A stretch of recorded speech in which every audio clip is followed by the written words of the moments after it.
saludo muy especial a quienes nos están viendo hoy a través del canal ASOTV. Un saludo pues grande y nuevamente con ustedes hoy para que hablemos de derechos sexuales y reproductivos. Cuando hablamos de derechos sexuales y reproductivos es importante tener en cuenta primero qué concepto tengo yo con respecto a la sexualidad. Y todavía hay mucho estigma, todavía hay mucho tabú cuando hablamos de sexualidad, y principalmente lo que hace el común de la gente cuando tú le hablas de sexualidad lo refiere al tema de sexo. Resulta que el término de sexualidad tiene que ver con el ser humano y es un término que es inherente a nosotros los seres humanos y nadie puede decir que yo no vivo la sexualidad. Todos los seres humanos somos seres sexuados y es porque tiene que ver con el placer, y el placer no solamente se obtiene a través de una relación sexual.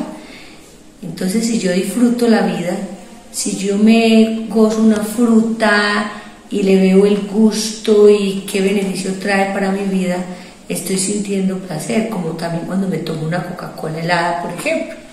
Entonces, ahí cuando el ser humano siente placer, siente sensación, y lo mismo también en las relaciones sexuales, lo mismo en el contacto con el otro, eso tiene que ver con sexualidad. Entonces, como es inherente al ser humano, los derechos sexuales y reproductivos son también derechos humanos. ¿Y por qué tienen que ver con los derechos humanos? Porque a través de la historia se ha hablado siempre de que el ser humano es un ser íntegro e integral y la sexualidad hace parte del ser humano. Entonces, de acuerdo a ello, por allá en 1948 se hizo una declaratoria universal de los derechos humanos y se parte de ahí de los pactos, unos pactos que se hacen, unas convenciones, tomando tanto a hombres como mujeres, derechos colectivos, y se empieza a hablar ya de derechos sexuales y reproductivos. Entonces podemos hablar de los derechos políticos, los derechos civiles y políticos, podemos hablar de los derechos económicos y sociales, y no estamos diciendo que hace 2, 3 años, una década, esto está en el ámbito, sino que estamos hablando de tiempo atrás. Entonces también van transcurriendo épocas y vamos hablando también de la Declaración Universal de los Derechos de los Niños, vamos hablando de toda la discriminación de violencia contra las mujeres, y recogemos toda la población y ya se viene a un marco normativo al orden nacional, y podríamos decir que ya para 2003 el gobierno nacional emite en Colombia la Política Nacional de Salud Sexual y Reproductiva.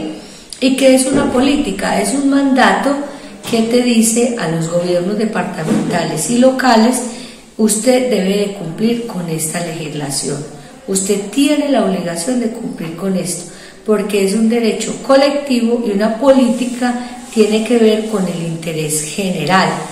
Y nace entonces la política con unas líneas, con unas estrategias y con unas acciones, que tiene un objetivo muy grande, y es mejorar la salud sexual y reproductiva y promover el ejercicio de los derechos sexuales y reproductivos de toda la población, con especial énfasis en la reducción de los factores de riesgo, los factores de vulnerabilidad, y asimismo el estímulo a los factores protectores, porque todos estos ámbitos se viven en el ejercicio de los derechos sexuales y reproductivos. ¿Por qué? Porque todavía hay estigmatización, ejemplo para la población LGBTI. ¿Por qué? Porque todavía hay vulneración de los derechos en los niños, niñas y adolescentes, y sabemos que existe pues nuestro código, porque también las mujeres son maltratadas, son vulneradas sexualmente, todavía esos índices están muy altos en Colombia.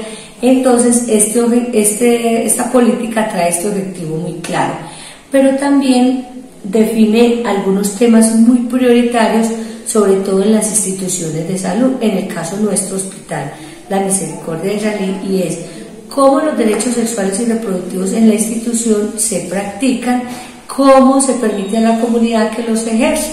Entonces nosotros tenemos temas como es maternidad segura, que tiene que ver con los derechos sexuales y reproductivos.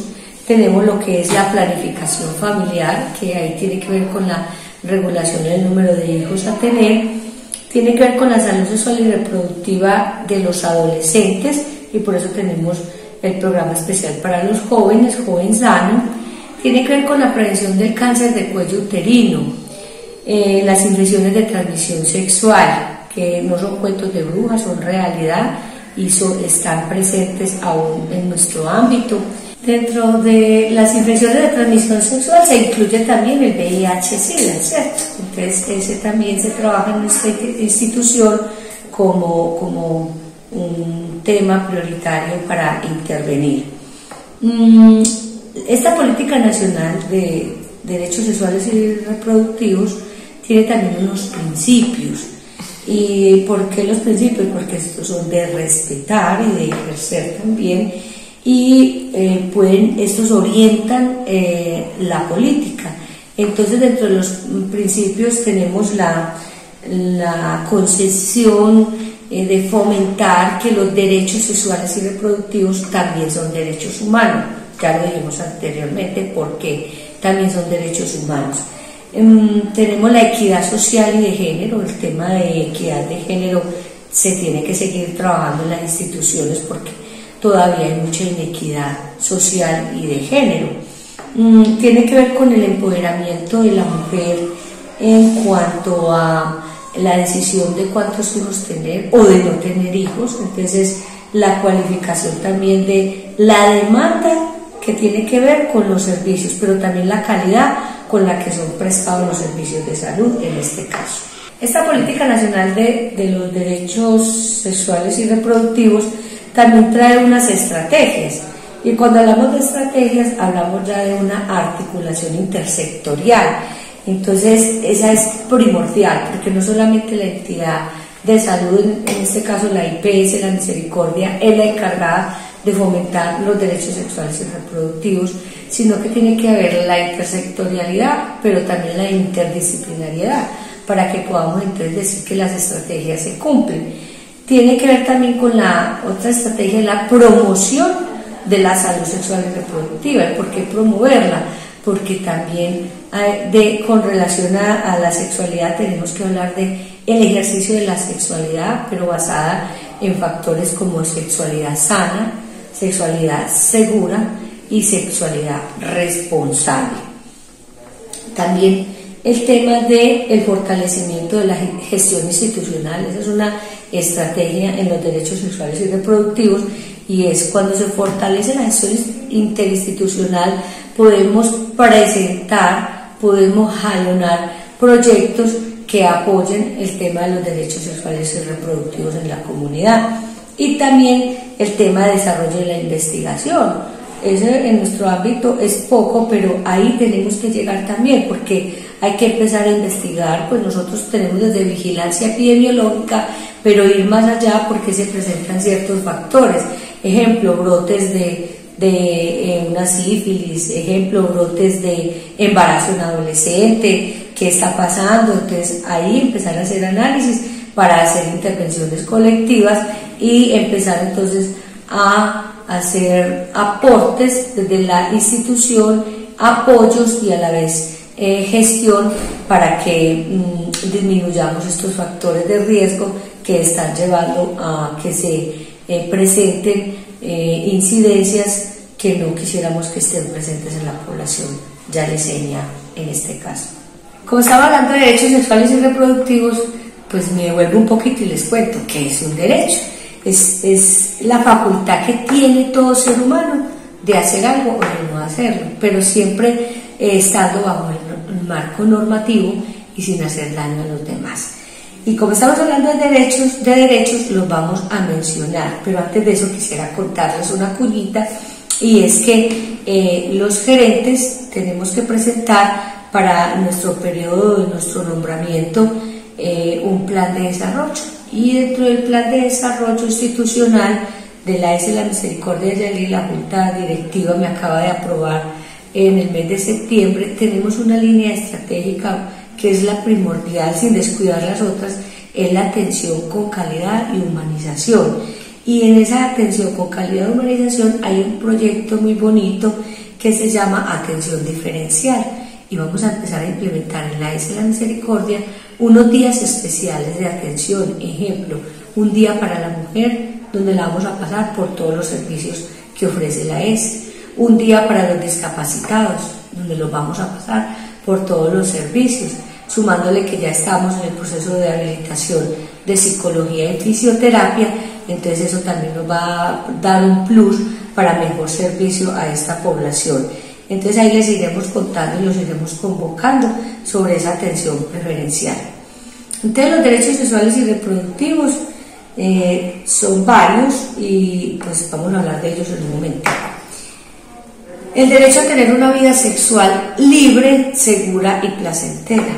Y ahí se enfoca mucho en el tema de, ejemplo, la comunidad LGBTI, que están entonces los homosexuales, las lesbianas, los trans, todo este grupo que hoy día se ha ido designando con unos nombres de acuerdo a las situaciones vividas. Este derecho, pues lo que se quiere es que ya no haya más estigmatizaciones, porque en la sociedad colombiana y todavía también a nivel mundial, ejemplo, con los homosexuales todavía hay maltrato, todavía hay discriminación a nivel laboral, a nivel social, incluso a nivel familiar. Todavía hay dificultades en la familia cuando se identifica que uno de los integrantes no es heterosexual. Empieza ese proceso de estigmatización y estamos tratando y fomentando desde cada uno en nuestro ámbito que esta discriminación desaparezca. Vida segura y placentera. ¿Por qué segura? En cualquier momento la pareja puede exigir, ejemplo, el preservativo, llámese el condón, llámese el método de planificación, porque no es lo mismo tener una relación sexual consentida con el método como es el condón que sin ella, y si la pareja le exige, tiene todo el derecho. Y cuando hablamos de placentera es que sea una relación consentida y de mutuo acuerdo, y donde el placer sea para los dos, ¿cierto?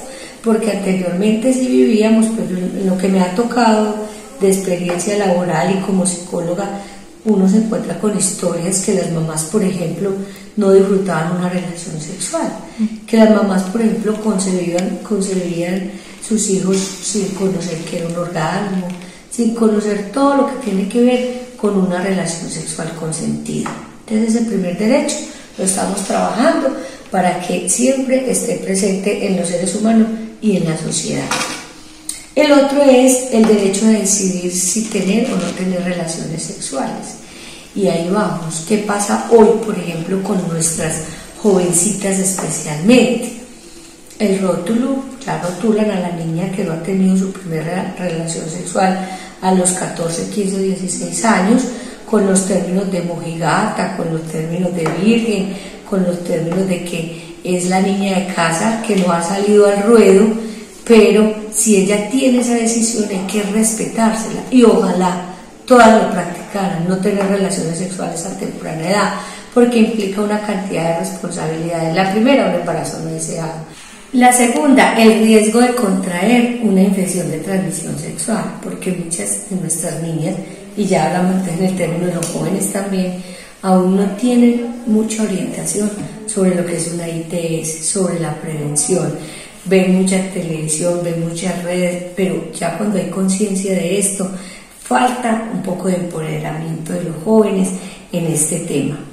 Y también el compromiso de que si yo ya empiezo a acostarme con esta persona desde tan temprana edad, pues cuando se tenga 25 o 30 años, pues tienen un recorrido sexual muy amplio que en muchos aspectos puede afectar lo que tiene que ver con la parte comportamental, la salud mental.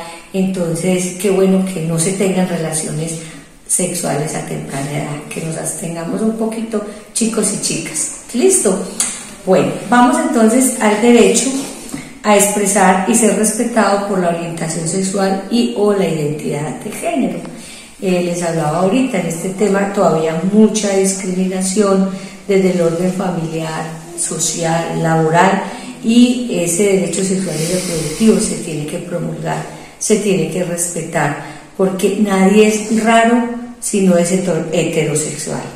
Entonces no es diferente a nosotros, no es de otra era, no es que no cabe en la sociedad, es totalmente igual a nosotros, quien sea diferente a